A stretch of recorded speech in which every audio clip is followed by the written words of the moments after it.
नमस्कार दोस्तों, आज हम बात करने वाले हैं उस तकलीफ की जिसे ज्यादातर लोग दूसरों को बताने में शर्म महसूस करते हैं, क्योंकि ये तकलीफ शुरू होती है हमारे प्राइवेट पार्ट से।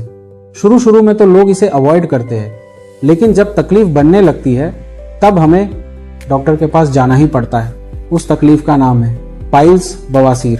तो आज हम इसी तकलीफ के लिए 5 घरेलू नुस्खे बताने वाले हैं, तो वीडियो में अंत तक बने रहना, क्योंकि लास्ट में आपके लिए बोनस टिप्स भी है।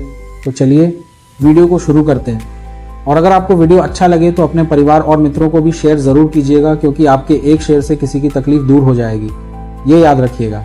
पाइल्स बवासीर के लिए 5 असरदार घरेलू उपाय। सबसे पहला और सबसे आसान घरेलू नुस्खा जिसे हमें शुरुआती तकलीफ में सबसे पहले करना चाहिए वो है त्रिफला चूर्ण। त्रिफला चूर्ण पेट को साफ रखने का अमृत उपाय है। इसे कैसे इस्तेमाल करें? रात को सोने से पहले 1 चम्मच त्रिफला चूर्ण को आधे गिलास गुनगुने पानी में मिलाकर पिएं।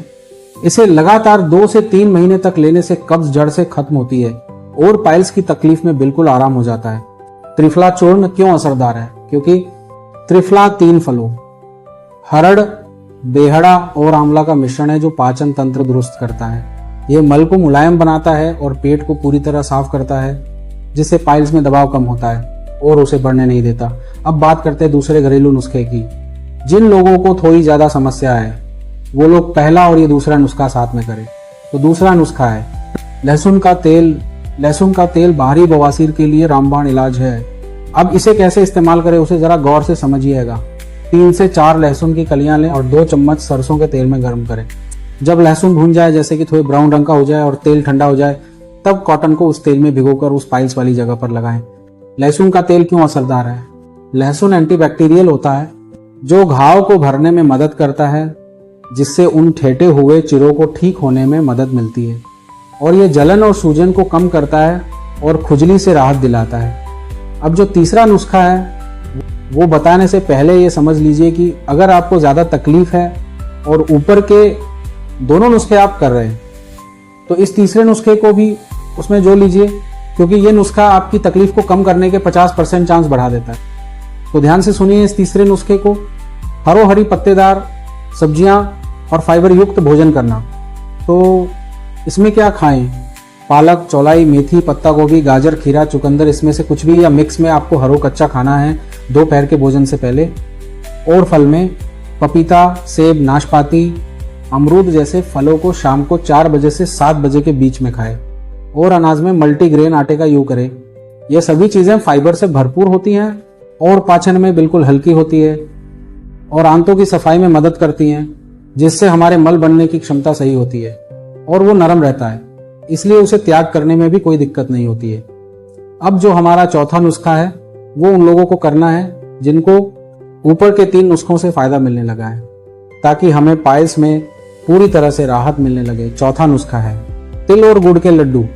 ये लड्डू आपका पाचन सुधारेंगे और पाइल्स की सूजन को घटाएंगे। अब इसको बनाना बहुत आसान रेसिपी है।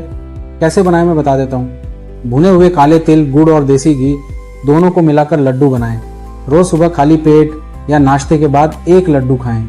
अब ये समझिए कि ये क्यों असरदार है, क्योंकि तिल गर्म तासीर का होता है जो बवासीर की सूजन को कम करता है और गुड़ कब्ज मिटाता है और पाचन क्रिया को संतुलित करने में मदद करता है। अब उस बोनस नुस्खे की बारी है जिसको सुनने के लिए आप अब तक रुके हैं। अब इस नुस्खे से आपकी पाइल्स, बवासीर की तकलीफ पूरी तरह से खत्म होने वाली है। अगर आपने ऊपर के 4 नुस्खे अच्छी तरह फॉलो किए और आपको पहले से बहुत अच्छी राहत है तो आपको ये बोनस टिप्स बहुत ही काम आने वाली है। ध्यान से सुनिएगा। 20 ग्राम ताजा गाय का मक्खन लें, उसमें 1 चुटकी काला नमक, रोक सॉल्ट मिलाएं और अच्छे से फेंट लें। उसमें जैसे ही आपको पानी की बूंदे दिखे फेंटना बंद करें और रोज सुबह खाली पेट इसे खाएं। फिर कुछ देर तक कुछ ना खाएं, लगभग 30 मिनट तक, पानी भी नहीं। और अगर इसके फायदे की बात करें तो ये आंतों की सूजन कम करता है और मल मार्ग को चिकना बनाता है। ये नुस्खा पाइल्स की जड़ पर काम करता है और लगातार 90 दिन करने से पुरानी से भी पुरानी पाइल्स, बवासीर ठीक होने लगती है। अब सबसे ध्यान देने वाली बात यह है कि इस बोनस नुस्खे को सबसे पहले रखना है।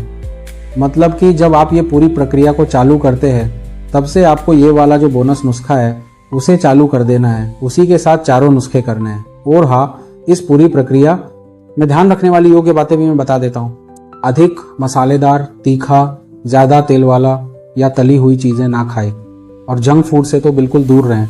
लंबे समय तक बैठने से बचें, हर 30 मिनट में थोड़ी देर चलें। रोज़ाना कम से कम 3 से 4 लीटर सादा पानी ज़रूर पिएं। रोज़ाना सुबह टहलना और 15 मिनट कपालभाति प्राणायाम ज़रूर करें। और एक महत्वपूर्ण बात, टॉयलेट को बिल्कुल रोकना नहीं चाहिए, जितनी जल्दी हो सके जाएं। तो चलिए मिलते हैं किसी और नए टॉपिक के साथ। तब तक अपना और आपके अपनों का ख्याल रखें। धन्यवाद।